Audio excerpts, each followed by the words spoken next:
Hello, we are live. It is Foundation Friday, June 8th, 2018. Steve Sipress here as the sun sets over the mountains in the west. And there you see Red Mountain right there. Here in beautiful sunny Arizona, another just spectacular, absolutely beautiful day. And we have had, hey Jim, we've had about a few weeks off here while I was going through the move, and I think once I was attending an event or something, but here we are back again with Foundation Friday, part 3 of my 7-part series, the 7 critical transformations that every business owner needs to make. And John is here, good seeing you. And we've done the first 2. If you didn't catch those, you can scroll back on wherever you are, LinkedIn or YouTube or Facebook or Twitter or my blog or my podcast or on and on. Hey, Darren, great seeing you, man. Wherever you're watching this, but you don't have to go in any particular order, but they're all good stuff. This is number 3. Hey, Steve. And so just thinking about you, I was about to record this video. I'm going to use your business as an example, and you will laugh at how rudimentary an example I give because, my clients, I don't know. It's a great partnership because I don't really know anything about the doing of the business. I know a little bit from having, helping thousands of business owners over the years in all kinds of different businesses, but I really know the marketing stuff, and I only have the most basic understanding of the doing part. But anyway, so critical transformation number 3 is to go from merchant to rancher. And what do I mean by that? Well, in the very basic definition of a merchant is someone who buys and sells. Buy, mark it up, and sell it. So a merchant might, go in the morning to the to wherever, to the docks as the fishermen come in and buy the fish, and then go back to his fish store and to mark them up and sell them. Might go to the produce, depot where all the trucks come in from all the farms with all the produce. He'll pick out the good stuff at 4 or 5 in the morning, take it over to his retail shop, or take it to a restaurant and chop it up and put some condiments on it and put it on some bread and put some sandwiches. But basically it's taking supplies and putting them together and marketing them up. And as Steve is here, owner of Rhino Roofing, just so happens, a roofing company called Rhino Roofing, that I'm thinking about a contractor like a roofer. You got to go buy the nails and the shingles and the liner, and you put them together into somebody's roof. So you're basically buying, marking up, and selling. It's a transactional business. A merchant, what I mean by merchant is I mean a transactional business. You're always looking to sell something. As opposed to a rancher. What I mean by a rancher is more of a long-term relationship growth type of business. So a rancher, in my view, again, it's my video, so it's my view, but a rancher is going out and is not just saying, I'm going to buy a bunch of steer and then sell them. I'm going to buy that one prize bull, and that is going to, then I'm going to mate it with my female, my cows, and I'm going to end up getting 10, 20, 30 more steer out of that. I'm going to build a herd. Always looking to build a herd. Or maybe I'm going to see some of my land, I'm going to get a scientist out there, an engineer, do some testing, and I'm going to drill for oil. And so out of what was just dirt, I'm going to maybe drill, I'm going to mine for gold. I'm going to drill for oil. I'm going to improve the value of the land. Maybe I'm even going to plant something. I'll plant some trees or some bushes or some fruit or some crops, and I'll develop the land so that the rancher is not transactional. He's not just looking to buy and sell. He buys the property, and then he's looking to develop that into an empire worth multiple millions and millions of dollars. Ranchers through the years are famous for buying, real cheap, buy a whole lot of land. And people go, what are you, crazy? That's a whole lot of undeveloped land in the middle of nowhere. Well, he's going to develop some of it by putting a house on it.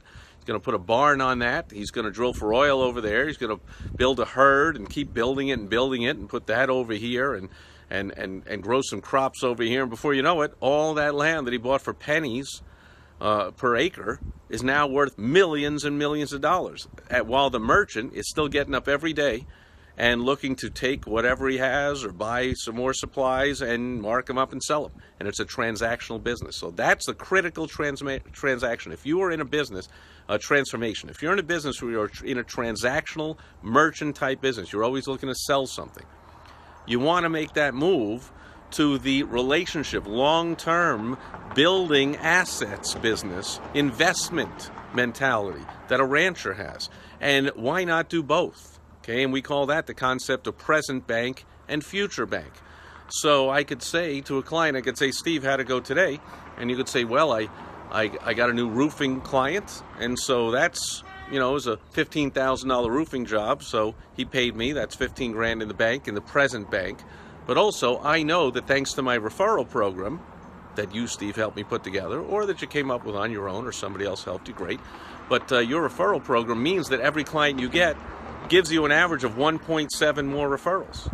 So at an average roofing job at $10,000, just to use a round number, that's $17,000. So every roof is worth not only what they paid you for their roof, but in future bank, as an investor mentality, the rancher mentality, you're also building a long-term business. You know that's worth $17,000. So you put in a referral program into place. You put in a testimonial gathering, a review gathering system in place. So you're gathering reviews, and you know that every time you have a certain number of reviews, you're showing up higher on the search engines, and that attracts more business to you. Not to mention that when people nowadays, unless you're different than me or anybody else, even if you get referred to somebody, they're going to look you up.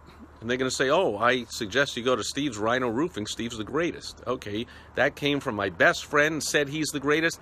I'm still going online. If I'm your typical person, I'm going online, and I want to see what the reviews. So now you know that thanks to your review gathering, testimonial gathering system, that this one client you got today with the present bank of whatever I said, 15 grand or whatever, is also the average client you get gives you 3.2 referrals, or gives you a review worth 4.6 stars or whatever it is. And that lifts you up in the search engines, but it also elevates you. When people go check you out, they're more likely to convert into clients, which has a cyclical effect about everything. Right now, that improves the results of your referral contest, because again, even though somebody refers, they're going to check out, okay, so-and-so said a referral, that's just the starting point. Maybe in the old days, it was the end point. And maybe if you have such a great relationship with the person who referred you, it's the end point. If they give you a referral, you just go. Or maybe you're so trustworthy or so lazy that you don't want to look anything up, then, or the person doesn't, then when someone gives them a referral, they just go, great, I'll use them.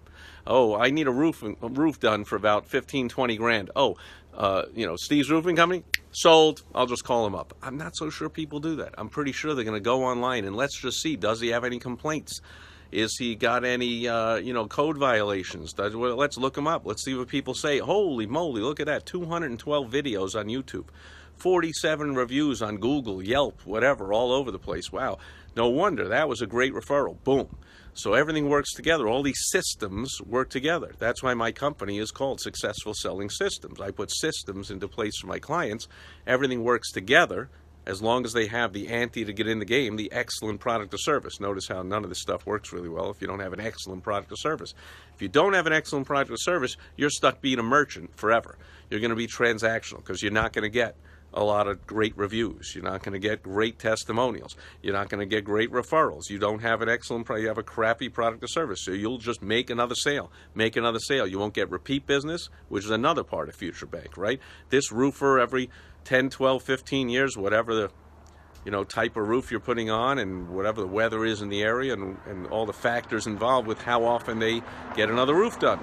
So if they haven't moved out of the area, then you put in you run your numbers. You know that the average person stays in your area X amount of time, and therefore 32.6% of your customers get repeat business because they're still in the area 10, 15 years later, whatever. So now you factor that in. So now that present roof, again, whatever I said, 15 grand or whatever, that's present bank, 15 grand. But with the rancher investment mentality, you also know that 32% of people return, so you can take 32% of the 15. So there's another 5 grand they're worth, and they're worth X amount in referrals, and they're worth X amount because the reviews are going to help, and on and on and on. So now you say present bank 15, future bank $32,700.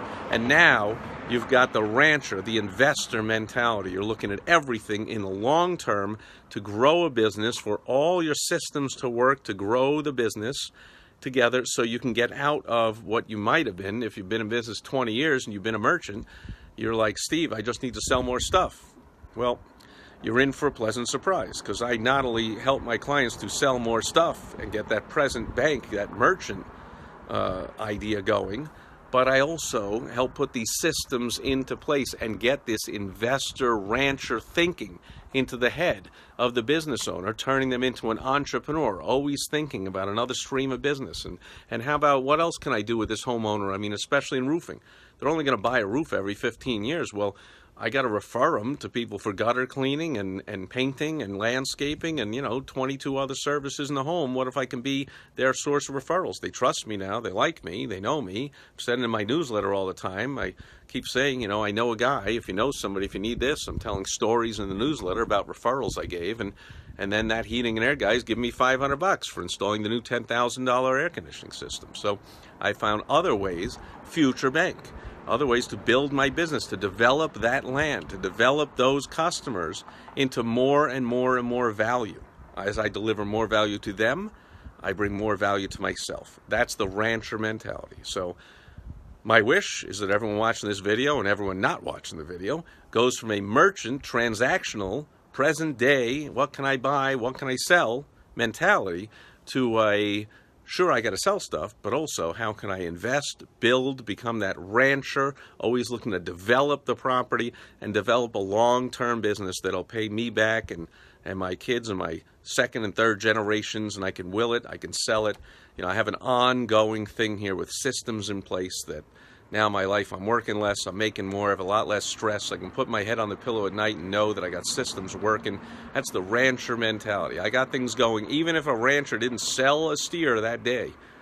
Yeah, but he got a new calf and his crops are growing and his oil wells are going, and he's got his home is improving in equity, and so he's improving that land. My wish is that you do that too. And Wes is here, great seeing you. And Kenneth is here. Good seeing you, Kenneth. So I don't see any questions, comments, concern. Hopefully this is some food for thought. Thanks for being here today. I'll be back next Friday with part 4 of 7 of the critical transformations that every business owner should make. And I'll be back tomorrow on Success Story Saturday. Well, I'll tell you a story about a successful entrepreneur. Hopefully that gets you in the right mindset. Always does to me. I love reading biographies of successful entrepreneurs. Helps me to keep my mindset in the right track, especially when tough times happen, as they always do for entrepreneurs. There's always ups and downs, but if I stay glued to success stories, because I'll tell you, for entrepreneurs, in case you haven't noticed, for almost every one of us, there are tough times before there are great times. And so that's always a part of my Success Story Saturday, is the tough times and then the great times, to help you keep on the right mindset and get through those tough times to get through the great times. Okay, that's it for today. Sun is setting. I'm about to head down to have some dinner with my beautiful wife, Michelle. Thanks for being here today, and I'll catch you tomorrow on Success Story Saturday. Over and out. Bye-bye.